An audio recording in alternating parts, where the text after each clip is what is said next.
একটি মেয়ের গর্ভের সন্তানের 3 মাস হওয়ার আগেই গর্ভের বাচ্চা নষ্ট করে ফেলে, তাহলে কি সে গুনাহগার হবে? আমি একজনের কাছ থেকে কিছু টাকা ধার নিয়েছিলাম, তার সাথে আমার যোগাযোগ নেই, যোগাযোগ কোনোভাবেই আর করা সম্ভব নয়। এখন আমি কি করতে পারি? নামাজে সিজদা করতে গেলে ছোট বাচ্চা সিজদার জায়গায় বসে থাকলে কোথায় সিজদা দিব? মেয়েদের মাসের একটা নির্দিষ্ট সময় নামাজ পড়তে হয় না, ওই সময় কি নখে নীল পালিশ লাগাতে পারবে?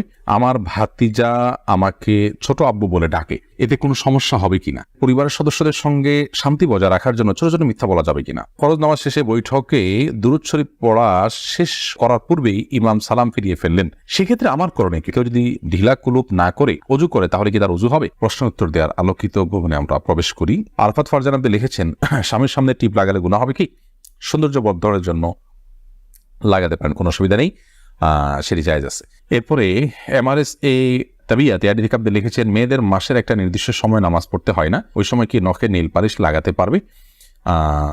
হ্যাঁ, ওই সময় নখে নেল পালিশ লাগাতে পারেন। মাসিকের সময়তে যেহেতু আপনার সালাত নেই, অতএব নেল পালিশ আপনি ব্যবহার করলেন, আপনার ওযু করার প্রয়োজনীয়তা নেই, আপনি এটা করতে পারেন।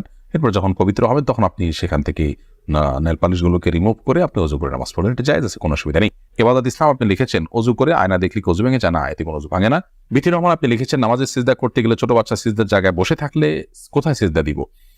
সেক্ষেত্রে একটু ডানে বামে আপনি সরে সিজদা করতে পারেন, তাতে কোনো অসুবিধা হবে না। একটু এক কদম ডানে সরে গেলেন বা এক কদম বামে সরে গেলেন কিংবা এক কদম পেছে সরে গেলেন, কোনো অসুবিধা নেই। আর যদি কোনোই জায়গা না থাকে তাহলে এক হাতে আলতো করে বাচ্চাকে একটু সরিয়ে তারপর আপনি সিজদা করতে পারেন, কোনো অসুবিধা নেই। এরপরে চামেলি খাতুন আপনি লিখেছেন, পরিবারের সদস্যদের সঙ্গে শান্তি বজায় রাখার জন্য ছোট ছোট মিথ্যা বলা যাবে কিনা? ছোট ছোট মিথ্যা আর বড় বড় মিথ্যা সর্বাবস্থায় ঘৃণিত এবং জঘন্য অপরাধ, এটি মৌলিকভাবে করা যাবে না। তবে দুজনের মধ্যকার বিবাদ মেটাবার জন্য যদি মিথ্যা বলতে হয়, একজনের কাছে গিয়ে অন্যজনের ব্যাপারে ইতিবাচক কথা, এমন কোনো কথা বলা যাতে করে তাদের মধ্যে সম্পর্কটা জোড়া লাগে, তো সেটাকে শরিয়া জায়েজ রেখেছে। পরিবারের সদস্যদের মধ্যে যদি এরকম কোনো পরিস্থিতি তৈরি হয় তাহলে সেক্ষেত্রে ওই ধরনের মিথ্যা কথা বলা জায়েজ আছে। এছাড়া আপনি খেয়াল খুশি মতো আপনি মিথ্যা বললেন পরিবারের সদস্যদের মধ্যে তথাগত শান্তি বজায় রাখার জন্য, এটি জায়েজ নয়। বরং সত্যবাদিতার অভ্যাস আমাদের মধ্যে গড়ে তুলতে হবে। মিথ্যা আজ আমাদের রন্ধ্রে ঢুকে গেছে, যার কারণে আমরা আমাদের কেনাকাটা, আমাদের কাজকাম, আমাদের শিক্ষা জীবন, আমাদের শিক্ষকতার জীবন, আমাদের কর্মজীবন, আমাদের জীবনের প্রতিটা ক্ষেত্রে আজ মিথ্যার সয়লাভ হয়ে গেছে। এই জায়গায় পরিবারের শান্তি বজায় রাখার নাম দিয়ে আবার তথাকথিত ছোট ছোট মিথ্যা বলার বিষয়টি কখনো অনুমোদিত হতে পারে না। আব্দুল করিম পাটোয়ারি লিখেছেন, ফরজ নামাজ শেষে বৈঠকে দুরূদ শরীফ পড়া শেষ করার পূর্বেই ইমাম সালাম ফিরিয়ে ফেললেন, সেক্ষেত্রে আমার করণীয় কি? ফরজ নামাজের শেষ বৈঠকে ইমাম আপনার দুরূদ শেষ করার আগে যদি সালাম ফিরিয়ে ফেলেন তাহলে আপনি খুব দ্রুততার সাথে দুরূদ শেষ করবেন। আর যদি দুরূদ শেষ করতে অনেক দেরি হয় তাহলে সেক্ষেত্রে কোনো একটা স্টেশনে দাঁড়িয়ে সালাম ফিরিয়ে ফেলবেন, আপনার সালাত হয়ে যাবে ইনশাআল্লাহ। অর্থাৎ যে কোনো একটা জায়গায় অর্থবহ হয়, যেমন আল্লাহুম্মা সাল্লি আলা মুহাম্মাদ ওয়া আলা আলি মুহাম্মাদ শেষ করলেন, পরে আপনি সালাম ফিরিয়ে ফেললেন, কারণ এখানে একটা অর্থবহ বাক্য হয়ে গেল। আর যদি শেষের দিকে থাকেন তাহলে দ্রুততার সাথে শেষ করে তারপর আপনি সালাম ফিরিয়ে ফেলবেন। আফসানা শারমিন রোশনি আপনি লিখেছেন, আমার ছেলে 5 দিনের হায়াত নিয়ে দুনিয়াতে এসেছিল, আমার সন্তানকে আমার জন্য সুপারিশ করবে আল্লাহর কাছে? বল, আপনার সন্তান আল্লাহর কাছে ইনশাআল্লাহ বিদিন আপনার জান্নাতের পথকে সুগম করবে কিয়ামতের ময়দানে, এবং এ ধরনের সন্তান বাবা মার জন্য জান্নাতে অপেক্ষা করবে, এরকম বিভিন্ন বর্ণনা পাওয়া যায়। যদি আপনি সবর করতে পারেন, আল্লাহ তাআলা আপনাকে সবর করার তৌফিক দান করুন এবং উত্তম বিনিময় দান করুন। মোহাম্মদ মুনতাসির মাহমুদ আপনি লিখেছেন, নামাজে যদি নিজের অনিচ্ছা সত্ত্বেও কোনো দুশ্চিন্তা চলে আসে তাহলে কি নামাজের কোনো ক্ষতি হবে? নামাজের মধ্যে নিজের অনিচ্ছা সত্ত্বেও যদি দুশ্চিন্তা আসে তাহলে সেক্ষেত্রে এই দুশ্চিন্তা ফলশ্রুতিতে একজন মানুষ গুনাহগার হবেন না, বিশেষ করে যদি একান্তই অনিচ্ছায় আসে।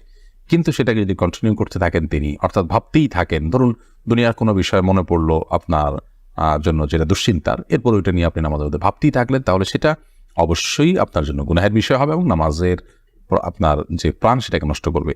হঠাৎ কোনো দুশ্চিন্তা হলো এবং মুহূর্তের মধ্যে সেটাকে আপনি ভুলে গিয়ে সালাতে মনোযোগী হয়ে গেলেন, তাতে কোনো অসুবিধা নেই, এটা ইচ্ছার বাইরে হয়েছে। আর আখিরাত নিয়ে, আল্লাহর ভয়, কবরের আযাব, এই জাতীয় বিষয় নিয়ে যদি আপনার দুশ্চিন্তা হয় সেটা তো খুব প্রশংসনীয় বিষয়, কারণ সেটা আপনার সালাতকে আরো বেশি আপনার আল্লাহর কাছে গ্রহণযোগ্য করবে ইনশাআল্লাহ।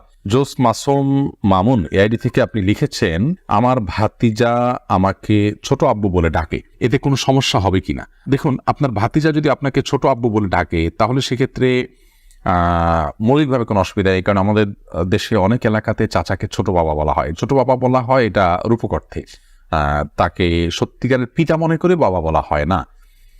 মানে আম্মুর রাজুল ইসম ওয়াবি, একজন কারোর চাচা তার বাবার মতোই অনেকটা শ্রদ্ধার জায়গা থেকে এবং অন্য অনেক দিক থেকে, সেই জায়গা থেকে তাকে ছোট আব্বু বলার যে প্রচলন আছে, এই প্রচলনটা আপনার রূপক অর্থে বলা হয় সেই অর্থেই প্রচলনটা আছে, যার কারণে এটাতে আপনার বাপ নয় তাকে বাপ ডাকার যে অপরাধ, সে অপরাধ বা সে গুনাহ এখানে হবে না, কারণ ওই উদ্দেশ্যে কেউ বলেও না এবং বাবা হিসাবে গণ্য করে না।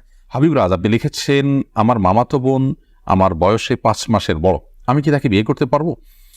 দেখুন, যিনি বয়সে বড় তার সাথে বিবাহ বন্ধনে আবদ্ধ হওয়া মৌলিকভাবে জায়েজ আছে, এটি কোনো নাজায়েজ বা হারাম কোনো বিষয় নয়। আমাদের সমাজে এটাকে দোষণীয় মনে করা হয়, সেটা আমাদের সমাজের দোষ বলতে পারেন। শরিয়াত এটাকে যাকে আপনার নিষিদ্ধ করেনি, বিধায় বয়সে বড়র সাথে বিবাহ বন্ধনে আবদ্ধ হতে পারে।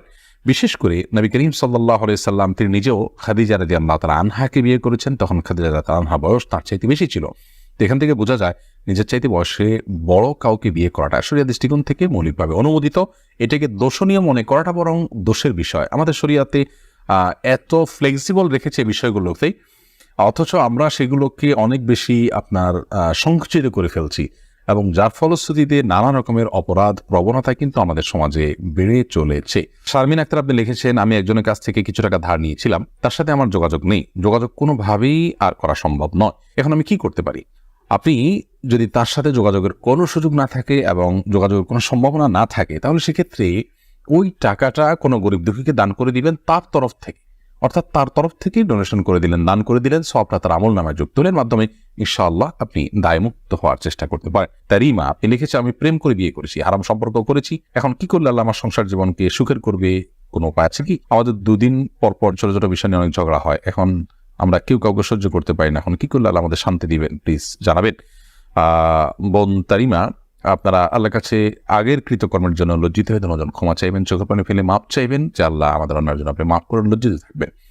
এর পাশাপাশি সুখী দাম্পত্য জীবনের জন্য আল্লাহর কাছে বিশেষভাবে দোয়া করবেন, সেই সাথে সুখী দাম্পত্যের জন্য যে আমলগুলো আছে সেগুলো করবেন। সবর এটার কসরত করবেন, যে ধৈর্য ধরে ধৈর্যের পাহাড় হওয়ার চেষ্টা করবেন, ইনশাআল্লাহ আল্লাহ তাআলা আপনাদেরকে সুখী করবেন। এ বিষয়ে আমাদের অনেকগুলো পরামর্শমূলক ভিডিও আছে, সেগুলো শুনতে পারেন। এমনি আলামিন লিখেছেন, কেউ যদি ঢিলা কুলুপ না করে অজু করে তাহলে কি তার অজু হবে? যদি পেশাবের পর পানি ব্যবহার করেন, তারপর আর পানি ফোটা পেশাব ফোটা না বাইর হয়, অজু হয়ে যাবে, ঢিলা করা তার জন্য ফরজ ওয়াজিব নয়। আর যদি আশঙ্কা থাকে তাহলে সেক্ষেত্রে আশঙ্কা দূর করা পর্যন্ত তিনি অপেক্ষা করা বা যেভাবে হোক এটা করা উচিত। তবে ঢিলা কুলুপ না করে পানি ব্যবহার করলেও পবিত্র হয়ে যাবে, অজু করলে নামাজ হয়ে যাবে। আরফাত ফারজান আপনি লিখেছেন, আমি নামাজ পড়ার সময় আমার ছোট বাচ্চা নামাজের সামনে হাঁটাহাঁটি করে, এদিকে ওর বা আমার কোনো গুনাহ হবে না, এতে গুনাহ হবে না। মাইদুল ইসলাম সুবর্ণ আপনি লিখেছেন, একটি মেয়ের গর্ভের সন্তানের 3 মাস হওয়ার আগেই গর্ভের বাচ্চা নষ্ট করে ফেলে, তাহলে কি সে গুনাহগার হবে? গর্ভের বাচ্চা নষ্ট করা সর্বাবস্থায় অপরাধের কথা, কিন্তু যদি সন্তানের মধ্যে হার্টবিট বা প্রাণ সঞ্চারিত হওয়ার আগেই আপনার কোনো এমন ওজরের ভিত্তিতে সেটি নষ্ট করা হয় যে ওজরটি শরিয়া গ্রাহ্য, যেমন তার ফলশ্রুতিতে মার শরীর বা জীবনের মধ্যে হুমকি আছে, বা বড় কোনো বিপদ হতে পারে, বা বড় কোনো সমস্যা আছে, এরকম কোনো ওজরের ভিত্তিতে যদি এটা করে, তাহলে সেটা ক্ষেত্র বিশেষে ওজরের উপর নির্ভর করে সেটা জায়েজ হতে পারে। আর এমনিতে মনে চাইলো আর সন্তান নষ্ট করে ফেললো সামান্য ঠনক অজুহাতের ভিত্তিতে, এটি জায়েজ হবে না, এর ফলশ্রুতিতে মানুষ গুনাহগার হবে।